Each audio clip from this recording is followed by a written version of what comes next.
ഇത് നമുക്ക് മത്സ്യത്തിൻ്റെ അനുകൂലനങ്ങൾ പഠിക്കാൻ വേണ്ടി നമ്മുടെ മിഷാല് നമുക്ക് വേണ്ടി ഒരു മീനിനെ പിടിച്ചു കൊണ്ടുവന്നിരിക്കുകയാണ്. അവൻ നല്ലൊരു ക്ലാപ്പ് കൊടുക്കണം അവന്.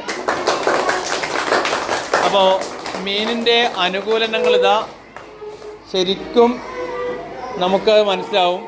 അതിൻ്റെ വാൽച്ചെറുകുണ്ട്, പിന്നെ ചെകിളപ്പൂക്കൾ കാണാം. അതിങ്ങനെ ആ ചെകിളമൂടിയാണ്. ചെകിളമൂടി ഇങ്ങനെ പൊന്തയും താവും ഇങ്ങനെ ചലിക്കുന്ന കാണാം. അത് ശ്വസന എലിയാണ് നടക്കുന്നത്. പിന്നെ നിരനിരയായിട്ടുള്ള എന്തുണ്ട് ചെതുമ്പലുകളുണ്ട്. പിന്നെ ചിറകുകളുണ്ട് സഞ്ചരിക്കാൻ. നല്ല വഴുവഴുപ്പുണ്ട്. തോണിയുടെ ആകൃതിയാണ്. ഇതൊക്കെ നമുക്ക് വളരെ ഗുണകരമായ രീതിയിൽ നമ്മുടെ മിഷാല് ഇവിടെ നമുക്ക് പഠിക്കാനും കൂടിയാണ് അവൻ ഇവിടെ കൊണ്ടുവന്നത്. ഏതായാലും very good. Okay, thank you.